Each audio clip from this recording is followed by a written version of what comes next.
I am your host, Lacey Artemis, a creative Jill of all trades, and today my guest is Katie Montgomery, who is a YouTuber, an LGBTQ Twitter activist, an insect enthusiast, a metalhead, and much more. Katie interviews people on her YouTube channel, as well as doing standalone videos, and deals with trolls on Twitter. Katie uses she and her pronouns. Welcome, Katie. Hi, thanks for having me. Yes, it's very exciting. It's always great to kind of talk to other multimedia mavens, I guess, for lack of a better term. Yeah. And I've seen a few of your videos, and I really wanted to talk to you, so this is very exciting. Thank you.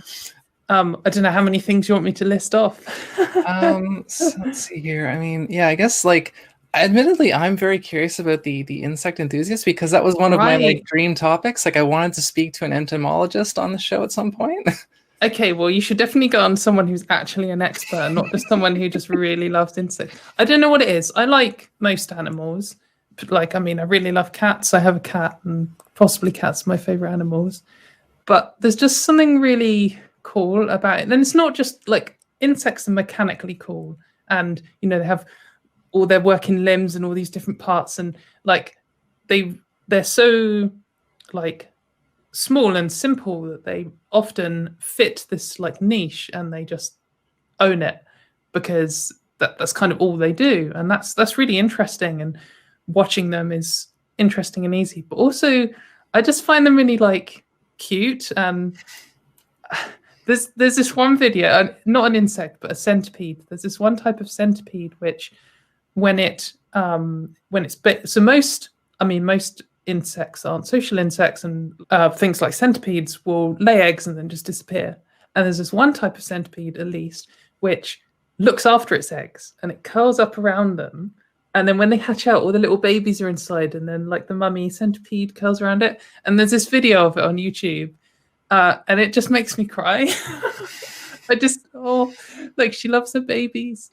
I don't know why insects get me, but I just find them really interesting. And when someone says a fact about sports or cars or something, I just do not care. I cannot absorb them at all. It just bounces off. But if I hear some fact about leaf hoppers or something, I'm like, and that's just remember it for the rest of my life. So yeah. That's very cool. I can relate to that. I am interested in so many things. So I do some sports trivia. I do insect trivia. I like metal trivia. I should say music trivia. But I love learning, and it often doesn't really matter what it is. It's just learning how something works. And what I have learned about how insects work, from ants to wasps, the whole thing about the wasps and their rainbow honeycombs that they build. And I looked that up, and I was like, that is so cool. Yeah, if you go to Google Images and you search wasp rainbow nest or something like that, you'll see some. It looks like paper mache, made by a child. It's because so cool. That is what kind of how wasps make things. This is very similar to paper mache, I guess. They just chew up paper and then sort of spit it out. But if they have access to multicolored paper, then you end up with multicolored wasp nests, which is just really fun. Yes. But I'm a pro-wasp propagandist, because I think wasps, you set me off now, wasps get a really bad reputation. When you say wasp, people think of the black and yellow stripy stingy thing, and when you're trying to have a picnic, it just comes up and stings you on the arm for no reason. And wasps are heads sometimes, but there are so many different types of wasp, and some of them are so beautiful, and some of them play absolutely key roles in the ecosystem. And they've been around longer than flowers. A recent cool fact that I found out is that wasps evolved millions of years before the planet Saturn even had rings. So when wasps were first around, Saturn didn't have rings, which is it kind of melts my brain, the numbers involved in that. Mm-hmm. But yeah, wasps just have so much going on, and they don't actually attack you for no reason. They always have a reason. I mean, sometimes the reason is you accidentally hit them, but that's your fault. So yeah, I mean, I've got quite a big platform just from doing that. I have no idea why. Being outspoken does tend to bring. It's you attract more flies with honey, they say.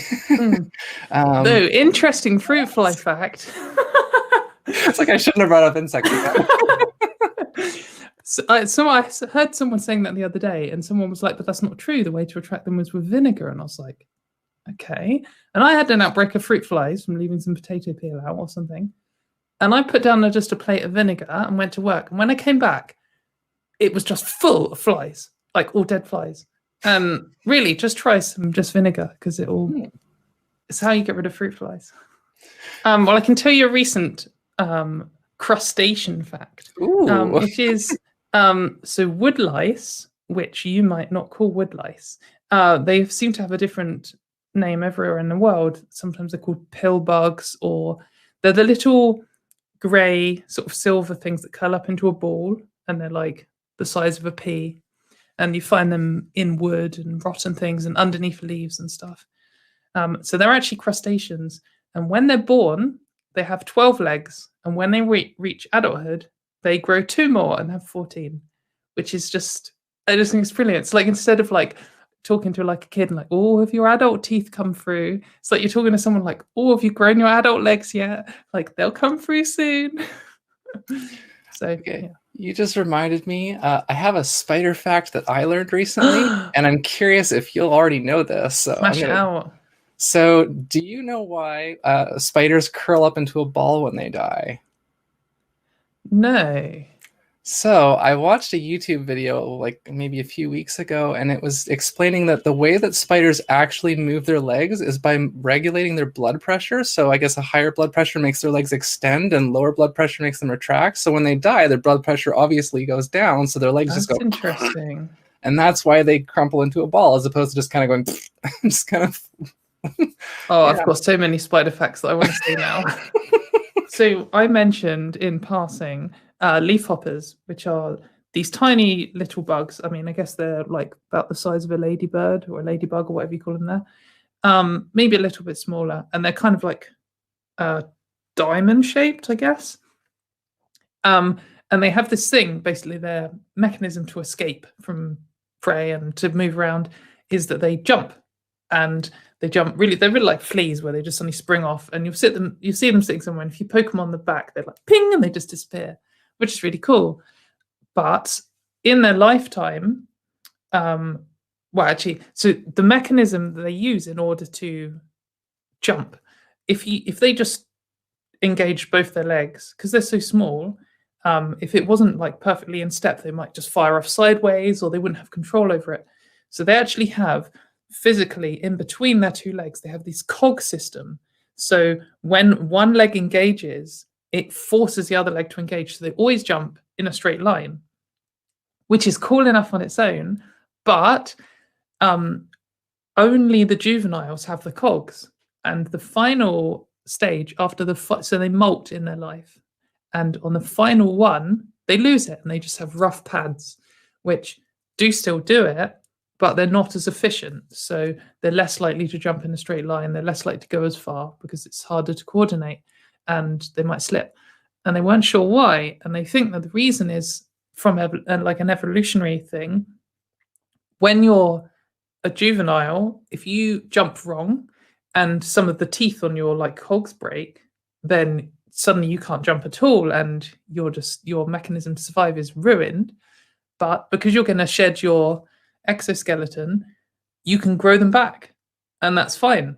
So every single stage has these teeth, and they just grow them back when they shed, apart from the final stage isn't ever going to shed again, so they don't have a chance to repair it. So they then go for a less functional but safer mechanism for the final stage in their life, which is just really so cool. I don't know why that's so cool to me, but it's so cool.